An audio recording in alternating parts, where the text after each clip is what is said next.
And boom, here's the new Google Pixel 6a. Just made it in the studio, and this is going to be my unboxing and first look at this phone. So coming in at $449, this is the cheapest phone in the Pixel 6 lineup this year. Now this overall box is not going to be coming with your box if you do buy this phone, but just this little tiny guy right here, and we're going to take that out, and I don't think anything else is inside of here. Let's throw this to the side and now take a look at this very super little tiny little box here for the 6a. And they definitely still care about the environment by making this packaging so small this year. And also I don't see any plastic, so that is good. But let's get this off of here, and now this one, boom, and let's go ahead and open up this bad boy like so. If I can get it open, there we go. All right, I'm a little bit butterfingers. It's been a while since I've done an unboxing. So anyway, here's the phone here. Ooh, look at this color. I don't know the exact name for this color, but I like it. You have a little bit of a grayish tone here at the top. You have white here, and then also the camera bar right here, or the candy bar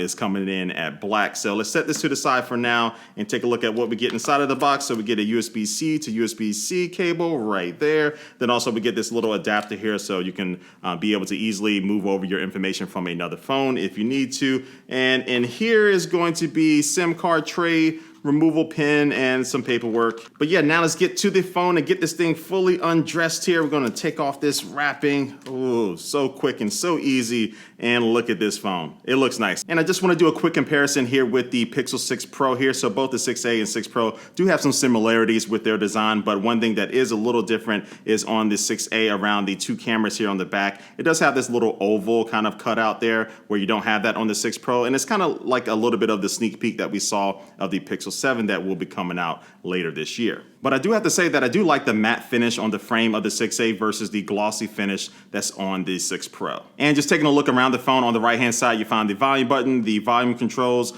On the bottom you will find a USB-C port and also the speakers. And on the left hand side you have the SIM card tray, no micro SD card tray on this, so you can't expand the 128 gigabytes of storage. What you see is what you get with that. And also you do get 6 gigabytes of RAM inside of this phone as well. And some other specs about this phone is that it does come with the same processor that's in the 6 and the 6 Pro, and that's the Google Tensor chip inside of it. So that's going to be great for, future software updates and also some of the current software features that this chip does enable on this phone. And this has a 4,410 milliamp hour battery inside of it, and that does support fast charging up to 18 watts. So it's a smaller battery than the Pixel 6, and also it's slower as far as the fast charging, and you do not get any wireless charging with this 6a. Now the 6a does come with 5G, both sub-6 and millimeter wave, but the millimeter wave is exclusive to Verizon. All right, so I went ahead and got this phone set up, but let's get to the meat of the conversation here, because for some reason the question is being thrown out to, like, why did Google buy this phone, or why would somebody buy this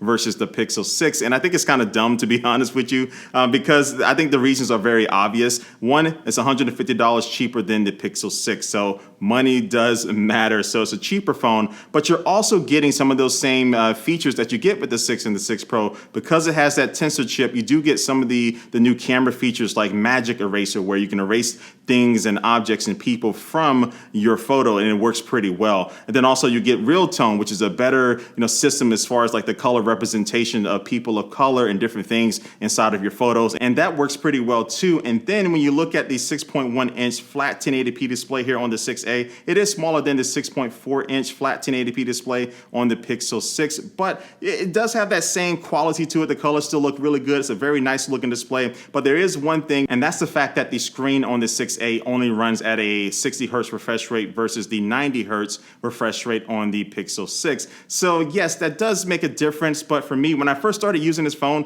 just a few minutes ago, I noticed it, but it kind of went away pretty quickly. And one of my favorite games that I'm playing right now is Horizon Zero Dawn on the PS5, and that has a mode where you can select better graphics but at a lower frame rate versus a mode where you can get higher frame rates but lesser graphics. And to be honest with you, when I first switched it to the better graphics at the lower frame rate, it was very jarring at first, but after the first hour or so, I got used to it. And look, I'm not trying to make an excuse for Google for not putting a 90 hertz display on this phone. I want to see a 90 hertz display, but you do have other phones coming from Samsung that cost less than this phone that have 120 hertz displays, but they might not have some of the other things that this phone has. So it's definitely some sacrifices here and there when you start to drop the price of any phone. But personally, it wasn't a huge deal, but it might be different for you, and depending on how high you want your refresh rate to be. Oh, and one other change coming from the 5A to the 6A is that fingerprint scanner on the back of the 5A is gone, and now Google has put a fingerprint scanner underneath the display here on the Pixel 6a, just like the Pixel 6 and the 6 Pro.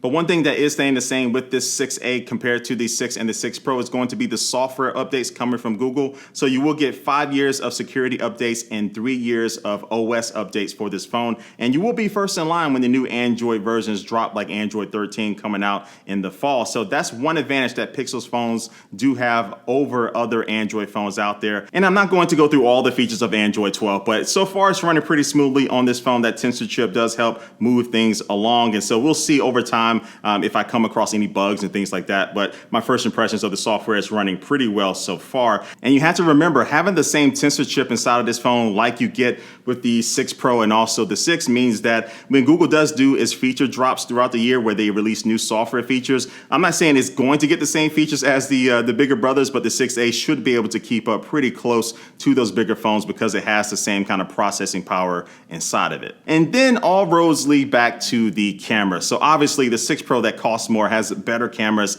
than the Pixel 6a, and even the Pixel 6 has better cameras than the 6a. Where you can find the camera setup, which is a dual camera setup on the 6a, is very similar to what you get with the Pixel 5a, and I think I have this phone right here. And so on this 6a, you do have a 12 megapixel wide angle camera and also a 12 megapixel ultra wide camera. And you can compare that to the 50 megapixel wide angle cameras that you get with the 6 and the 6 Pro. And look, I'm going to throw up some side-by-side photos between the 6a and the 6 Pro here. And by no means am I saying that it's bad that the 6a doesn't beat the 6 Pro. It's not supposed to, but I just want to show you that, you know, look, even though the cameras are a little bit dated on the 6a, you can still get some really good shots out of it. I think because you have that Tensor chip allowing you to get that real tone, it does allow for better selfies. And then we know that Pixel photos just have this look to them, right? It's a little bit more saturated, just a little bit more punchier without really overdoing it with the colors and stuff. But it still has this look to where I can point out a Pixel photo online anytime, any place.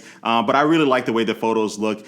So that might be a personal preference depending on how you like your photos to look. But even though the 6a does have cameras that are kind of like a generation behind, even compared to something like the iPhone SE here, you can still see that it still produces some really good quality that most people will be happy with, in my opinion. Oh, and also in the beginning of this video, I called the color of this phone Panda, but it's actually called Chalk, but it also does come in Sage and Charcoal as far as the other colors. But look, I'm gonna wrap up my unboxing here of the 6a very quickly here because look, I think it's a really good looking phone. It looks very similar to the 6 Pro. I'm liking that. And look, I think the biggest features of this is going to be the software, the Tensor chip inside of it, and the security and software updates for sure. Running stock Android out of the box is a great experience in my opinion. And the cameras still do put out some really good results too. So look, I'm gonna put this phone through some more paces and I'm going to be posting more photos and videos on my social media. So those will be linked down below this video in my description. So make sure you follow me in all those places to see some more goodness from this phone. But yeah, let me know what you think about this down in the comments, whether or not this 6a is on your radar, especially for the price point.